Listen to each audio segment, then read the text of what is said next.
looking at the difference between a knowledge base and a database. And these are two different types of data sources.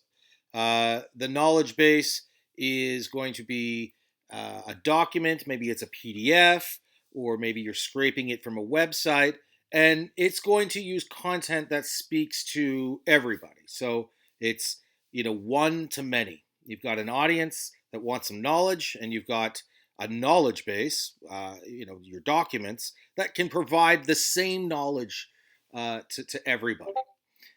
The next thing is a database. And a database is going to allow for more personalization because you're going to be able to take that knowledge and you're going to be able to break it up into smaller data points. And then that way, your chatbot can collect data points from your user, values for each data point, and it can use those data points to then search a Google Sheet and which is you're acting as your database, and you're going to be able to generate a more personalized response to the user's request.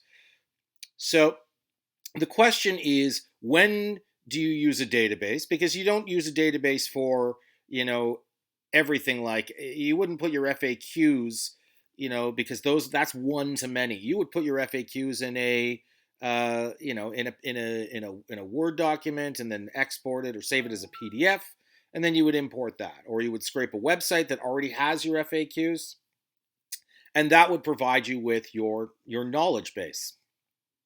A database, and we can just look at an example here, would have data that is ideal for this type of data source. So here you can see that I've set up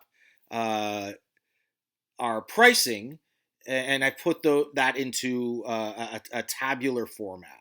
And we have the plans on the left side, and then we have the pricing for each of those plans here. And you might include other features of each plan and break that up into smaller pieces of information. So, for example, spreadsheets are ideal for numbers. So that's why I'm using this data source here. I put, the feature is the number of message or chat credits that we include on each plan. So I put each one of those is here. So if we look at the source, this data source, and there's some things that we need to get right for this data source to be effective for us. One is the type of data. So in this case, pricing is good, but you might have real estate listings or a restaurant menu. It doesn't have to just be numbers. It just has to be data that you would typically serve in a database. And why would it be in a database? Well, because it's frequently changing, and because the user's going to send messages, and the bot's going to capture some preferences and be able to then search the database with those preferences and then get back a search result and deliver that as a response. The one thing we like about Google Sheets is that there's hundreds of millions of users. So if you're an agency, your client is probably already working in Google Sheets or Excel. Every business runs on spreadsheets. So if they work on an Excel, they can just bring an Excel sheet into a Google Drive and convert it into a Google Sheet. Or if you have an app that is collecting data, whatever that app is, it probably has the ability to export as CSV, and you can import that into Google Sheets. Or you can use a tool like Zapier, and you can use some automation to move that data from one app to another, and the data that gets exported from one app then gets imported into the Google Sheets in this structured format. It's basically a Google Sheets is a visual interface to structured data. It's it's a way of interacting with comma separated values, CSV format.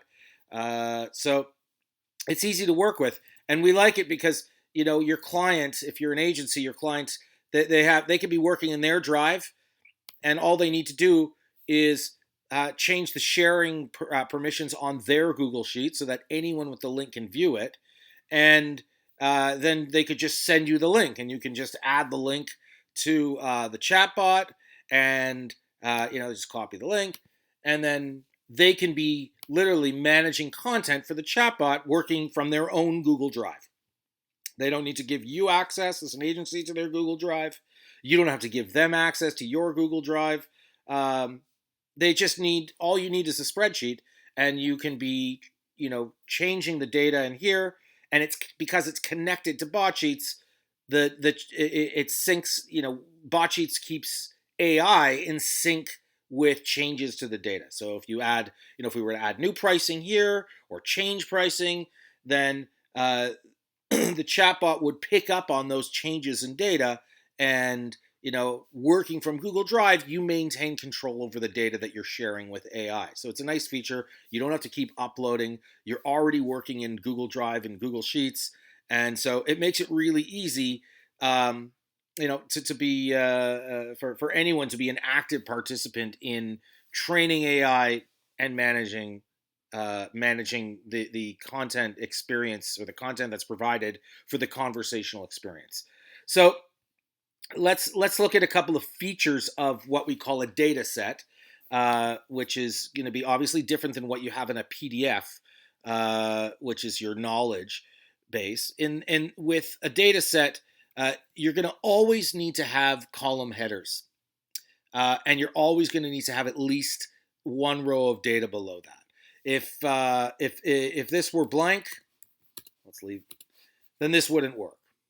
So at a minimum, you need a row of column headers, and you need one row of data. You can have hundreds or thousands of rows of data, and still only one row of column headers. Now, if we look at another thing with these column headers, is that you've got, instead of spaces, we use an underscore to separate, to separate words that would otherwise have spaces. So you can see plan underscore name, monthly plan price, and we try and be descriptive, right? We don't need to write a long sentence. We don't want it to be too short, or so it's ambiguous. It's kind of like finding a balance between, something that AI is going to understand what this data is meant for, and then using, you can use lowercase, you can uppercase. It doesn't really matter, but we like to make the data easy for machines to understand. So this is a good way to do that. And now you can only connect multiple Google Sheets, but the chatbot is only going to read the default sheet. So here is this is just the, when you load up create a new spreadsheet, it says sheet 1. I could add multiple worksheets to this. It's still just going to read this sheet here, and that's why the benefit is that we extend is that you can connect different Google Sheets. You might have several clients providing data, working from their own Google Drive, and you have one chatbot that is going to connect and read from all of those Google Sheets. Or you might have different Google Sheets that serve different purposes because they provide different data, and you can connect those individual sources, those individual spreadsheets, to one chatbot. Now, I copied the link. This is on somebody else's drive. If you've signed into bot sheets with your own Google account, you don't have to change the share settings. We're already connected to your drive. But this is a different drive that was just kind of made up for this demo, and it's not connected to bot sheets right now. But all I need is the link, and the share settings changed, and we can just copy the link. And then if I go over to here, you can see this is the bot sheets bot. I'm in bot settings, data, and then if you jump over to documents, you can see here that I've already scraped a bunch of pages, which is going to be my knowledge base. And the interface is kind of condensed, so if you're on a smaller screen like I am, you can scroll over and you can delete these. And the web pages that are connected to bot sheets are also they're monitored, and we keep AI in sync with changes to that data as well. So it's if a web page gets updated and you update that on your server and publish it somewhere else, we'll capture the changes to that data and auto train AI. PDFs are different. So with a PDF, you can see here general knowledge PDF. You can see it's a file. So this is a URL. This is a file. Each of these have document characters. So this is a sort of a general knowledge that answers questions, and then you can see that the number of characters, um, and then above that, we treat these as other documents, and then you have the Google Sheet. So let's say we want to connect our pricing table that we've created, like I've shown you here, and we want to add that to our chatbot, so we can just click Connect Google Sheet, and I'm going to paste in the link. And then what I'm going to want to do is I'm going to want to describe the data. And now this is an important step because you really want to tell AI what the source of the data is, because AI will determine which is the right data source to find a response. So if I just write a pricing table for our products and services, that's a pretty good indication of what this data is. I don't need to write a whole essay here. It just needs to be explicit about what the data is. So when somebody, asks our bot, what does this all cost? Then it's going to say, oh, well, I should be looking in the pricing sheet as a data source. And it will then search for that. So you want to make that descriptive, so AI understands that. And I would use English, even if you speak a different language that other than English. This is set up to our interface is in English, and so is our all of our back end prompts and things like that. So put that in English here, and just click Connect Sheet, and you'll see here that we now have a message that says it's successfully connected. You may need to refresh the page. So we're not going to refresh it right now. We can see that it's here, and you can see that the description that we gave becomes the name of the file. And if we click this, it'll open the spreadsheet, and we can access our data source. So that's how that works. Now, the one thing we've added here is we've added something called Sheet Search Settings. Say that 5 times fast. Sheet Search Settings. Well, I'm going to say it once, but you can see here that the idea here is that we use different search methods on that data. And the way that all the chatbots work is that when they're searching a knowledge base, like a document, like a PDF, or scraped web content, it's doing what's called as a semantic search. Okay, that's the type of search that it does. Now, we don't do that by default on a spreadsheet. We actually do an SQL query. We treat your spreadsheet as a no-code database, and we use SQL, like SQL database query statements, to search the sheet. And if it might not find a result, if somebody, if people are looking for something and it thinks that the sheet is the right data source, and it doesn't produce a response, what you can do, that's the right behavior for a search query, but you can enable semantic search so that it'll fall back to this method. So it'll first search the Google Sheet like a database, can't find a response, and you have this enabled, and you can disable it.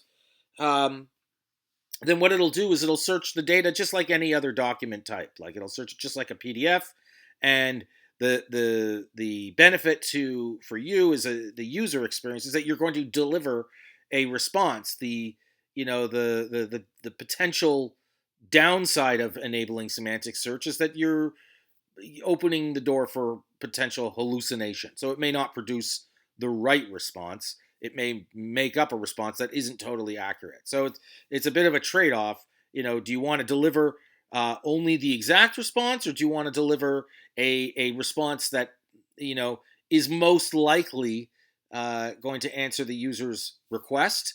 and understand that semantic search, may produce hallucination. The bot's going to make things up that aren't necessarily accurate. Um, so let's we'll leave that. I like to leave it enabled because I think it's a good experience to return not a search result, but an actual response to a user, whether it's right or not. At least they get something that's hope most of the time should be accurate. But it, as you probably know, with ChatGPT, and they disclose it themselves, the bot might make things up. ChatGPT can make mistakes. We're using the GPT APIs, so the same thing applies here. So we have a sheet connected. We've modified our sheet settings so that we can enable the this semantic search, and now we can just we'll want to retrain the bot, because it says if you make changes to your data, retraining AI is required. So you just can click this button, and it's in progress. And it's usually pretty quick, especially with a small data source like I've provided here. You've got like hundreds or thousands of rows. It's going to take a lot longer. And there's other best practices when it comes to the data, like you probably don't want to have a million different columns. Try and keep it to around 20. The larger the data, the more data that needs to get processed, the slower it's going to become. And also, you'll want to refer to our support guide. We have a whole section on how to prepare your data in our support guide. So you do things like this, like we have pricing. You can see I don't have a dollar sign in here. I just have a number. If I wanted to add a dollar sign, I could put it in the column header. But we try and keep this data as clean as possible, right? So if it knows that this is in reference to a price, all we need is a number. We don't need to put the dollar sign in here. Okay, so we've got all that set up. Definitely see the guide on how to prepare data. You can access it from our dashboard. There's a user guide and a whole section on data sets. And now let's just see if how it works here. How much does it cost? And we'll get a response back. Let's see. Okay, now I'm getting a response here in Spanish, or I think that's Spanish. I don't speak that language. Yes, it is. It is Spanish, but it's that's because I have some additional language settings on here that that I've been testing with. But you can use the base prompt to enforce the language that it'll and you can see here that at least we get the numbers that we're getting. You can see that it's literally I can say let's just do this. Speak English. Okay. Oops, I spelled that wrong, but it'll pick that up anyways. And let's just see here. Okay, well, you can see here that it's reading the data from the spreadsheet. The light plan is $29 per month, $179 for a lifetime deal with 500 message credits. So it's already picked up the data, and it's giving me exactly what I want. Anyways, hope this all helps. The difference is that knowledge base is going to speak to your entire audience. It's the same content for everybody. A database, you can break things up, and you might have some, in real estate, for example, you might have, you can actually, let's close this. We have some use cases here, like lead generation is a AI real estate agent, and wow, that's funny looking, yellow and black. That's all change. You can change that in the branding, but it might capture some preferences about properties, and then it's going to search the Google sheet that might have where is it? The number of bedrooms, the number of bathrooms, location, all the features or attributes of all the different properties that are available. It's going to search the sheet and then return properties that match those preferences. Yeah, so hopefully that's a good explainer on the difference between a spreadsheet and a knowledge-based document, and sort of an introduction on how you might want to set up the spreadsheet so that you get the results that you want. And let us know in the comments if you have any questions. Thanks a lot.